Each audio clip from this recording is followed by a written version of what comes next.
योगी आदित्यनाथ की कार्यप्रणाली डिक्टेटरशिप है। पूजा पाठ समय के साथ। नमस्कार, एमपी टॉक्सो में आपका स्वागत है। उत्तर प्रदेश विधानसभा का चुनाव 2027 में है, लेकिन नवंबर 2026 में, अक्टूबर नवंबर 2026 में उत्तर प्रदेश विधानसभा का सेमीफाइनल होने वाला है। इसके तहत कुछ स्नातक और कुछ शिक्षक जो है निर्वाचन खंडों के चुनाव होने वाले हैं। आज हम प्रयागराज में हैं। प्रयागराज यानी इलाहाबाद झांसी स्नातक खंड निर्वाचन मंडल के वर्तमान विधायक जो है डॉक्टर मान सिंह हमारे साथ हैं। आप वर्तमान विधायक हैं और आपको बता दीजिए, आपने जो बहुत सीनियर कई बार के विधायक रहे, यज्ञ शर्मा जी को चुनाव में हराया था, जिससे सनसनी फैल गई थी। तो डॉक्टर मान सिंह से बात करते हैं कि वो स्नातकों के जो है सपनों पर कितना खरे उतरे हैं। बिना देर किए मैं युवा विधायक डॉक्टर मान सिंह से आपकी मुलाकात। डॉक्टर साहब, आपका हमारे टॉक शो में बहुत स्वागत है। एक बार फिर धन्यवाद। और बहुत अच्छा लगता है कि जब मुझे जरूरत होती है तो आप समय भी देते हैं। युवाओं के मुद्दे पर मैंने आपको सदन में बोलते हुए भी देखा है। सबसे पहले तो मैं जानना चाहता हूँ, इस बार चुनाव में क्या मुद्दे हैं?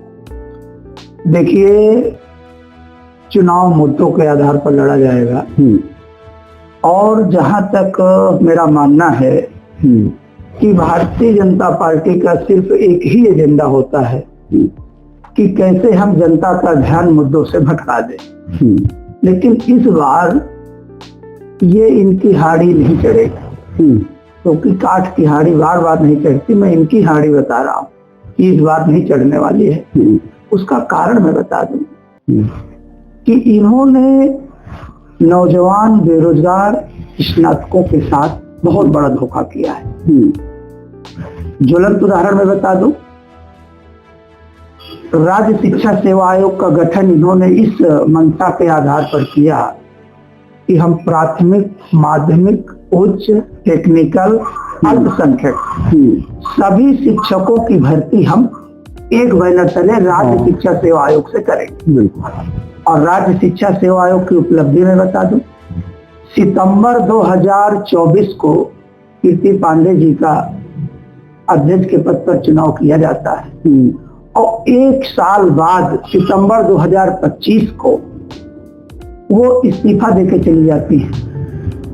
जीरो, कोई वैकेंसी, एक भी वैकेंसी नहीं, कोई एग्जाम ही नहीं हुआ। तो क्या ये मेरी बात हमारे युवक बेरोजगार नहीं देख रहे हैं? हम योगी तो कहते हैं कि हमने 7 लाख लोगों को नौकरी दिया। सदन में उन्होंने बोला पुलिस भर्ती किया, नीति पत्र बांटा। इन्होंने एक काम किया है, 2017 में जब ये सत्ता पे आए हैं तो उस समय सबसे पहले इन्होंने पुलिस डिपार्टमेंट का पेपर आउट कराया, पेट का पेपर आउट कराया, नेट का पेपर आउट कराया, बीएड का पेपर आउट कराया और यहाँ तक कि उत्तर प्रदेश लोक सेवा आयोग में पहली बार 50 जजों की कापियों की बदली कर ली गई मेंस के एग्जाम में। क्या बाहर से लिख के कापियां आई थी? चेयरमैन ने स्वीकार किया कि हमारी बहुत बड़ी गलती है। जब लोगों ने मुद्दा उठाया, हम लोगों ने सदन में उठाया, तो चेयरमैन इसको स्वीकार किए। तो मैं आपसे जानना चाहता हूँ, जब सारी समस्याओं का समाधान हो गया कि लोक सेवा आयोग के सामने ये अभ्यर्थियों के बाल पकड़ करके जैसे कोई मुलजिम को लेके जाते हैं, ये कृत्य क्यों किए जा रहे हैं? आज आप पेपर उठाकर देख लीजिए अमर उजाला, आज का पेपर दूर मत जाइए, क्या लिखा गया है कि लोक सेवा आयोग, अधीनस्थ सेवा आयोग, राज्य शिक्षा आयोग, तीनों आयोगों पर आज खुला ऐलान किया है बेरोजगारों ने कि तीनों जगह हम अपनी भर्ती को मांग को लेकर आंदोलन करें। अच्छा, कौन सी ऐसी भर्तियां बैकलॉग में हैं जो है नहीं भरी जा रही है? उत्तर प्रदेश सरकार अच्छा मैं भर रही है। देखिए, मैं आपको बता दूं, जिसके माध्यम से ये दावा करते हैं कि हम विश्व गुरु बनेंगे, ये बगैर गुरु के ही विश्व गुरु बनने का सपना देख रहे हैं।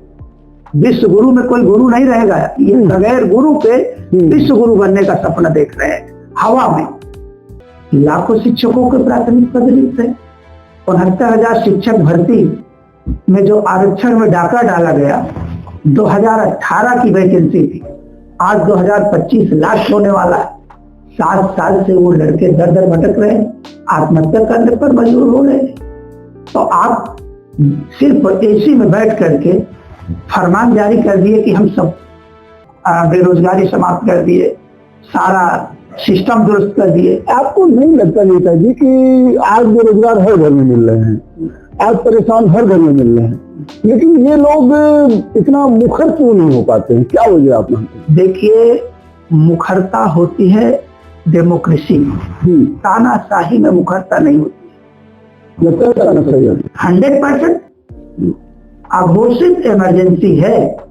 आप सुप्रीम कोर्ट का मैं आपको डिसीजन एक दिखा दूंगा, जिसमें सुप्रीम कोर्ट ने कहा है कि ईडी का इस्तेमाल आप अपने सत्ता के लिए करोगे। तो जब आप संवैधानिक संस्थाओं को खत्म कर देंगे तो फिर आपके सामने आएगा क्या? तानाशाही आएगी। और क्या आएगी? इससे समाजवादी पार्टी कैसे निकली? देखिए, समाजवादी पार्टी के राष्ट्रीय अध्यक्ष माननीय अखिलेश यादव वो जन जन के नेता है, और लोकसभा के चुनाव में 2024 में जनता ने भारतीय जनता पार्टी को आईना दिखा दिया है कि अब हम उत्तर प्रदेश में आपके किसी भी बहकावे में आने वाले नहीं। वो एक ट्रेलर था। 24 का जो लोकसभा का चुनाव उत्तर प्रदेश का एक ट्रेलर था, और उसमें भी आपके फूलपुर लोकसभा की हमारी बेईमानी से सीट हरा दिए, फर्रुखाबाद भी आप बेईमानी से हरा दिए।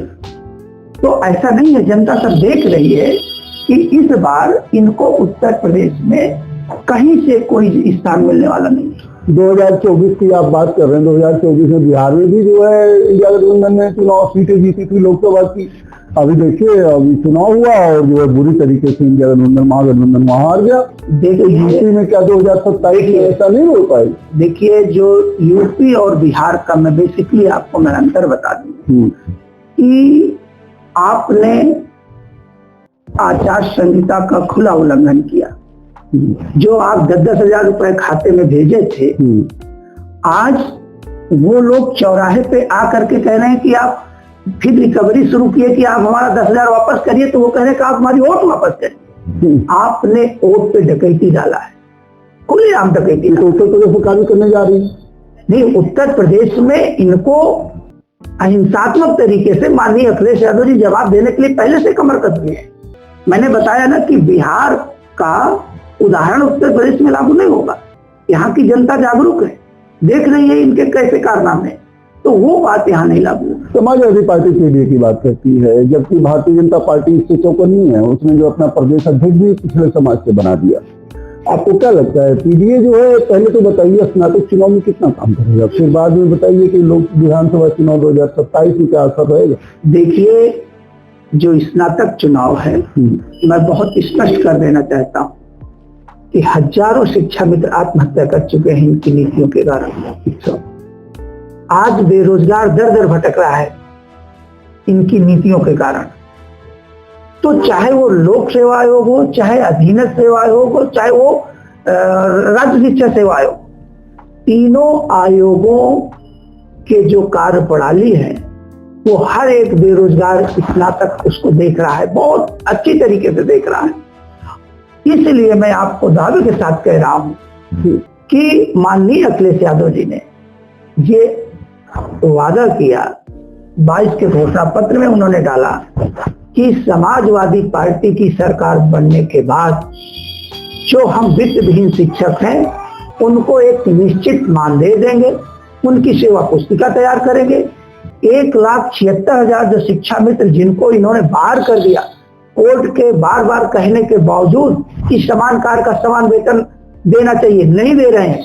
1,76,000 शिक्षा मित्र जो भी बचे हुए हैं उनको समायोजित करने का काम समाजवादी पार्टी सरकार करेगी। शिक्षकों को तो पहले भी अखिलेश जी ने 1,000 रुपए दिया था। वित्त विहीन शिक्षकों का सर्वप्रथम माननीय अखिलेश यादव जी ने 200 करोड़ का बजट अलॉट किया था। आज वित्त विहीन का जो शिक्षक है उसको 1 फूटी कौड़ी भारतीय जनता। 1,000 रुपए में क्या होता है? कुछ जो है, मैं आपसे ये सवाल खड़ा कर रहा हूँ कि आपके पास जेब में 1 रुपए नहीं है और हमने 10 रुपए डाल दिया तो कौन सा गुनाह कर दिया? बिल्कुल। जब आपके जेब में 1 रुपए नहीं है, हम 10 रुपए डाल। ये कहा जाता है कि मानसिंह खुद भी शिक्षक हैं, उनकी वाइफ भी शिक्षक हैं, स्नातक का जो है वो विधायक है, लेकिन शिक्षकों के बीच में और स्नातकों के बीच में कभी खुलकर देख नहीं रहे हैं, जो कि सदन में ही खाली बोलते हैं। आप मेरी उठा करके कार्रवाई देख लीजिएगा, शायद है, मैं बहुत बड़ा दावा तो नहीं कर रहा हूँ, शायद है कि आज तक जितने स्नातक और शिक्षक विधायक हुए हैं, मेरी पूरी कार्रवाई देख लीजिएगा कि अगर 70 क्वेश्चन लगे हुए हैं तो 70 में 50 डॉक्टर मान सिंह के क्वेश्चन होते हैं और 20 क्वेश्चन में पूरा सदन होता है।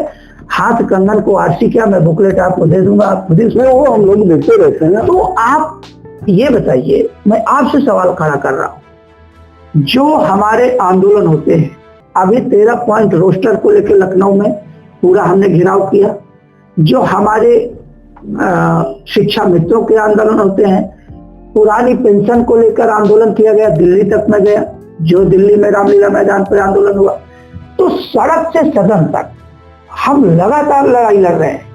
ये कह देना कि वो दिखाई नहीं देते हैं, मुझे लगता है कि ये विरोधात्मक बात है। हाँ, ये मतलब किसी विपक्ष के आपके नेता ने सवाल उठाया था, नेता जी ये बताइए, जो आपने मुद्दा लेके चले थे कि पुरानी पेंशन बहाल हो, सभी शिक्षकों को जो है बढ़िया वेतन मिले और शिक्षा मित्र जो बाहर गए हैं उनको जो है नियमितीकरण किया जाए, ये आवाज आपने सदन में भी उठाया है। जानना ये है कि ये सब मुद्दे सॉल्व नहीं हुए, क्या भविष्य उम्मीद है? देखिए, मैं आपको आश्वस्त कर देना चाहता हूं कि पुरानी पेंशन का जो आंदोलन था, आज उसकी यह उपलब्धि है कि देश में 4 राज्यों ने उसको स्वीकार कर लिया है और समाजवादी पार्टी के राष्ट्रीय अध्यक्ष माननीय अखिलेश यादव जी उसको घोषणा पत्र में डाल चुके हैं कि सरकार बनने के बाद सबसे पहले हम पुरानी पेंशन बहाल करेंगे। तो हमारी उत्तर प्रदेश में सरकार बनेगी तो हम तो अन्य राज्यों की तरह यहाँ बहाल करवा देंगे। क्या लगता है 2027 में सपा की सरकार बनेगी? 100% 2027 में सपा की सरकार बनेगी, इसलिए कि 2027 का चुनाव एक तरफ भारतीय जनता पार्टी लड़ेगी और एक तरफ माननीय अखिलेश यादव जी के साथ पूरी जनता चुनाव लड़ेगी। ये 2027 का सिनेरियो। अभी योगी ने तो सदन में कह दिया कि जो है उत्तर प्रदेश में जब सपा की सरकार थी तो गुंडाई बहुत होती थी, असुरक्षा की भावना थी। उन्होंने पूजा पाल को न्याय दिया, जो समाजवादी पार्टी की विधायक है बिजमा यादव जी को बुलाया, जो समाजवादी पार्टी की विधायक है, न्याय के लिए लॉ एंड ऑर्डर बहुत मजबूत है। डॉक्टर मान सिंह कैसे कह रहे हैं कि जो है ऐसा हो जाए? मैं आपके चैनल के माध्यम से बहुत क्लियर कर देना चाहता हूँ, आप भारतीय जनता पार्टी में जितने नेता हैं आप उनकी लिस्ट निकाल लीजिए और समाजवादी पार्टी में जितने नेता हैं उनकी लिस्ट निकलवा लीजिए। कितने गुंडे माफिया, भाई हम आज मैं कह रहा हूं ना, ऐसी बात तो मैं आपसे कर नहीं रहा हूं कि जो असंभव है। आप तय कर लीजिए दोनों लिस्ट और आप देख लीजिए कि गुंडे माफिया है कि गुंडे माफियों को संरक्षण तो योगी जी खुद देते हैं। अभी आप कुलदीप सिंह सेंगर का हाल देखें तो उनको तो कोर्ट ने जमानत दी है ना। अच्छा, आप ये बताइए कि जिसको आप चाहते हैं उसको आसानी से संरक्षण मिल जाता है, जिसको आप चाहते हैं उसको आसानी से बाहर ले आते हैं, जिसको आप चाहते हैं उसको जेल के अंदर उसको आप सफाया करा देते हैं। मैंने कहा कि भारतीय जनता पार्टी जितनी संवैधानिक संस्थाएं हैं उनको अपने हाथ में लेकर के अपने सत्ता के लिए इस्तेमाल कर रहे हैं। आज अभी मैं एक उदाहरण देता हूं कोडिन सिरप का। हाँ, कोडिन सिरप में तो तमाम घोटाला है। सपा नेता होते तो अब तक इनका बुलडोजर वहां चल गया होता। आप क्या समझ रहे हैं? इनकी मजबूरी है कि उनसे हजारों करोड़ का कमीशन ये लेते थे और आज इसीलिए उनको बचाने के लिए ये मुद्दा अभी हम लोग सदन में भी रखते हैं। किसने मना किया है? सपा नेता है, आप ले जाइए बुलडोजर चलाइए। क्यों नहीं बुलडोजर चल रहा? कोषाध्यक्ष के अकाउंट में पैसा क्यों बुलडोजर चल नहीं रहा है इसका जवाब? इसलिए बुलडोजर नहीं चल रहा है कि जब आप ही अपने लोगों के माध्यम से इतना बड़ा घोटाला करा रहे थे तो जब आप बुलडोजर चलाएंगे तो आपको कटघरे में नहीं वो खड़ा कर देंगे। इनका डर है, इसलिए ये बुलडोजर नहीं चला रहे हैं। नहीं, अभी तक ये हमारा आपका इंतजार करती है। यानी भेदभाव कर रही है भाजपा सरकार, 100% भेदभाव कर रही है और आरोप सपा पर लगा। आरोप सपा भी लगा रही है।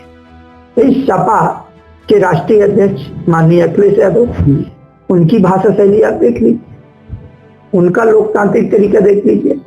वर्तमान मुख्यमंत्री हैं, आप उनकी भाषा सुन लीजिए, उनके डिप्टी सीएम है, उनकी भाषा सुन लीजिए। आपको कहीं से लगता है कि लोकतांत्रिक मर्यादाओं का पालन कर रहे हैं? ये चीजें तो ओपन है ना, ये तो हमारे कहने से तो कोई मान नहीं लेगा। अभी एक ब्राह्मण विधायकों ने बैठक किया और शिवपाल चाचा ने बुला लिया कि आइए हमारे साथ। आपको लगता है कि सही है? देखिए, क्या गलत है क्या सही है तो समय तय करेगा, लेकिन जिस तरीके से भारतीय जनता पार्टी के कारनामे हैं, किसान त्राहिमाम कर रहा है, बेरोजगार त्राहिमाम कर रहे हैं, व्यापारी त्राहिमाम कर रहे हैं, हर तबका अब इस इंतजार में है कि 2027 का चुनाव कितनी जल्दी हो और हम इनकी विदाई कर दें। 2027 के पहले 2026 में आपका चुनाव होने वाला, आपके चुनाव की बात कर लेते हैं। हाँ। पिछली बार 1,63,000 वोटर थे और इस बार तो पहली बार भी 2,07,000 वोटर हुए हैं और 7,000 उसमें डुप्लीकेट हैं, और भी जो है ज्यादा 30-40,000 फार्म से जमा हुए हैं, तो मतलब लगभग 3 लाख वोटर होंगे। आखिर स्नातक वोटरों में जागरूकता क्यों नहीं होती? शिक्षकों की तो मान लिया संख्या कम है, लेकिन स्नातकों की संख्या तो बहुत विशाल है। आप लोगों ने इतना मेहनत किया फिर भी? देखिए, हम लोगों ने जितनी मेहनत किया उसके अकॉर्डिंग हमारे मतदाताओं में जागरूकता थी, वो बढ़ चढ़ करके हिस्सा लिए और मतदाता अपना सूची में नाम जुड़वाने के लिए कहा। अब ये निष्क्रियता अगर उनकी है तो उसकी जिम्मेदारी हम नहीं ले सकते। ये कैसे कहा जा सकता है कि कौन निष्क्रिय था कौन सक्रिय था? लेकिन क्यों ऑल ओवर देखा जाए तो बहुत कम मतदाता। आप हम क्यों नहीं, हमें पता नहीं है कि हमने किसको मतदाता बनाया। हमारे पास जब उसकी सूची है, जिन लोगों के हमने फॉर्म भराए, तो ये हम किसी और से पूछने जाएंगे? तो ये तो हमारे पास है ना कि कितने हमने फॉर्म भराए। क्या माना जाए, समाजवादी पार्टी कितने वोटर बना चुकी होगी इस बार? देखिए, ये अभी हम नहीं बताएंगे। ये अरे चलिए काम को लेकर बात कर लेते हैं। यज्ञ शर्मा कई बार विधायक रहे, हर इसको मतलब उसमें काम उनका जो है यहाँ देखा गया था। मान सिंह ने जो है विधायक निधि से क्या काम करवाए, क्योंकि और इच्छा तो। देखिए, पहली बात मैं बता दूं कि 24 साल की तुलना 5 साल के कामों से नहीं की जाती। बिल्कुल। या तो हमें 24 साल आप दीजिए, फिर आप तुलना करिए। इन 5 सालों में मेरा प्रयास रहा है कि जो हमारे जीर्ण शीर्ण विद्यालय थे उनको कुछ मुहैया करा दिया जाए, आर्थिक सहयोग, तो कम से कम कुछ बच्चों को पढ़ने के लिए रूम बन जाए। कोई बहुत गंभीर रूप से बीमार है जिसमें मुख्यमंत्री के कोष का पैसा नहीं ट्रांसफर हो रहा है, उसकी जान बच जाए। कुछ पेयजल की समस्याएं थी, कहीं नल लग जाए। तो जितने बजट का हमें वो था, उसमें हमने देखा कि जो जरूरतमंद थे वहां तक उनको सुविधाएं उपलब्ध कराई गई।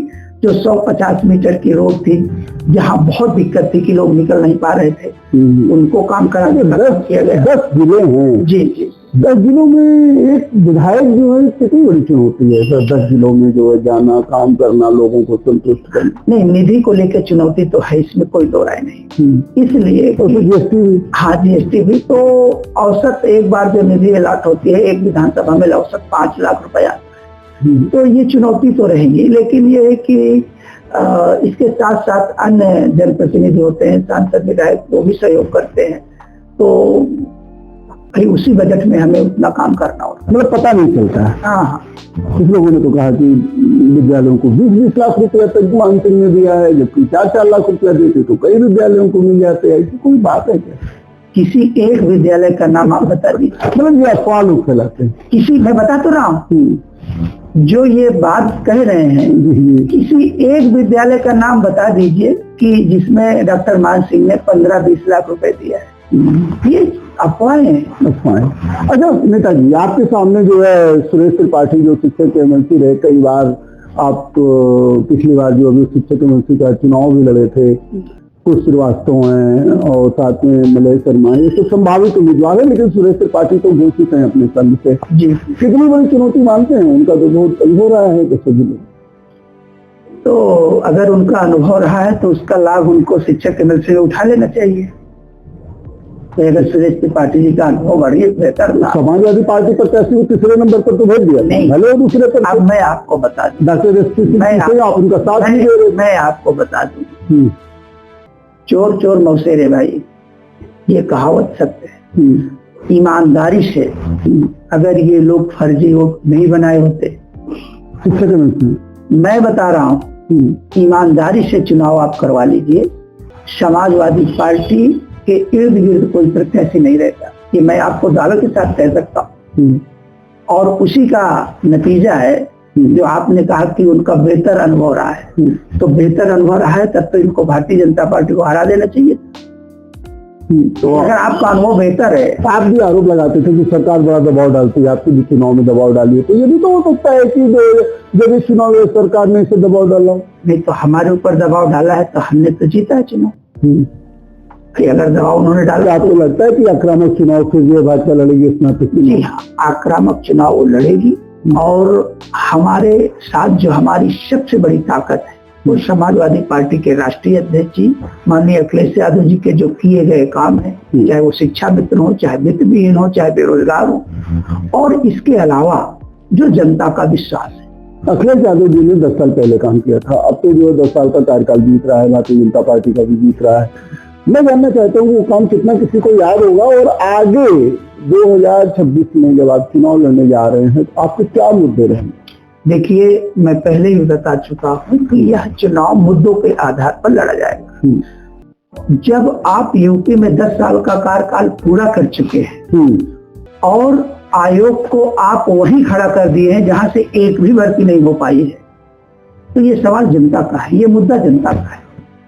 जब आप लोक सेवा आयोग में खुलेआम आप जजों की कापियां बदल रहे हैं, आप आयोगों में लेखपाल से लेकर के बहुत सारी भर्तियों में 69,000 शिक्षक भर्ती से लेकर उनके अधिकारों पर, आरक्षण पर डाका डाल रहे हैं, 1,76,000 शिक्षा मित्र में हजारों लोग अवसाद के चलते आत्महत्या कर लिए हैं, तो 10 साल में क्या ये सवाल आपसे नहीं किए जाए?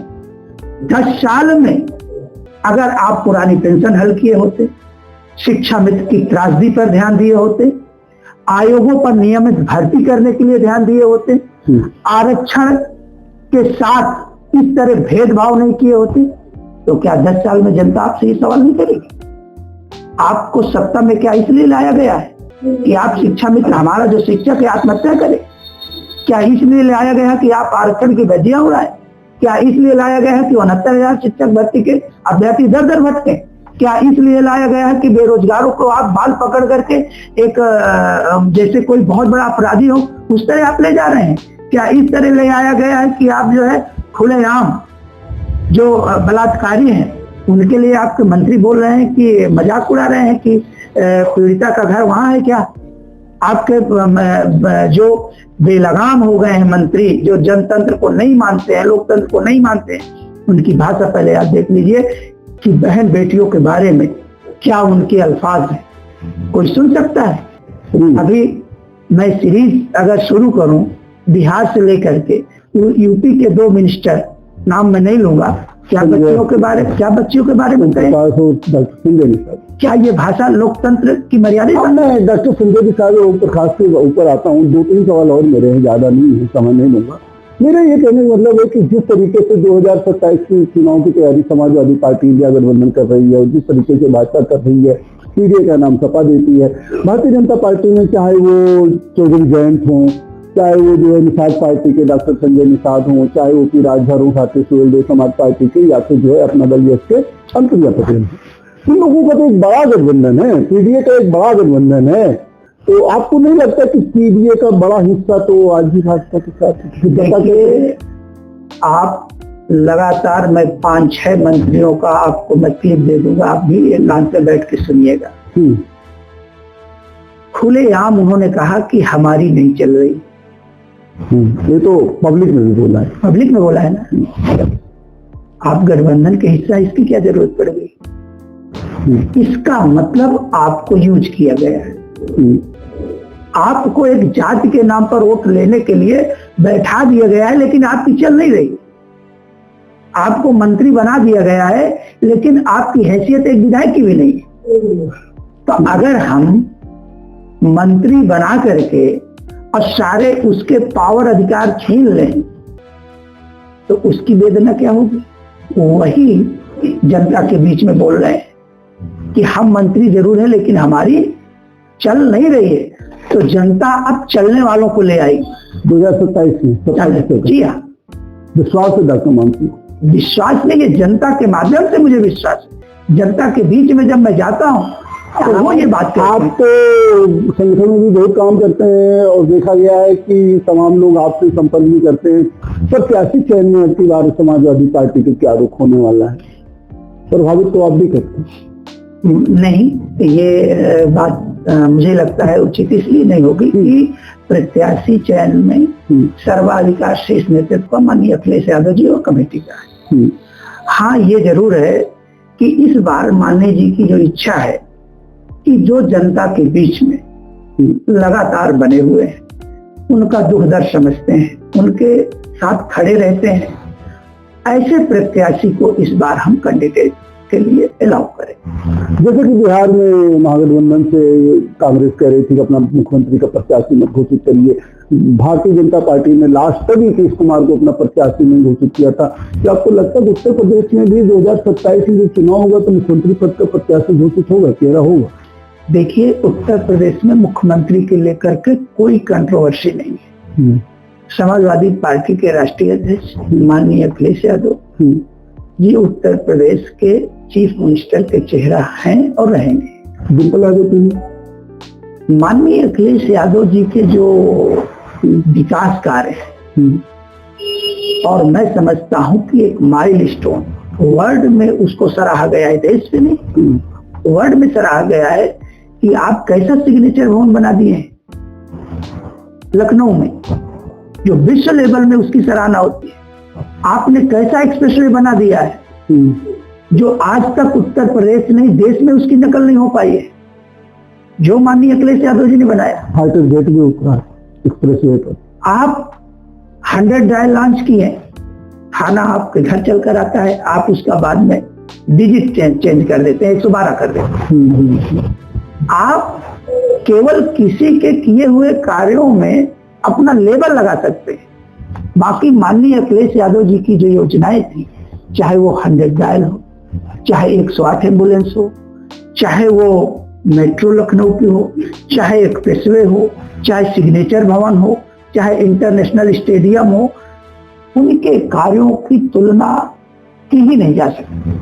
और जनता अब महसूस कर रही है कि जो कार्य राष्ट्रीय अध्यक्ष अखिलेश यादव जी ने किया वो किसी के बूते की बात नहीं, इसलिए वो चेहरा होंगे। अच्छा सर, SIR पर भी आप लोगों ने सवाल उठाया कि SIR के द्वारा वोट काटे जा रहे हैं। अब क्या लगता है 2,89,00,000 वोट उत्तर प्रदेश की गायब है, इसका प्रभाव नहीं पड़ेगा? देखिए, वोट कटने का डर क्यों सपा को था, क्या ऐसा हुआ? वोट कटने का डर सपा को इसलिए था क्योंकि ये सदैव सरकारी मशीनरी का दुरुपयोग करते हैं।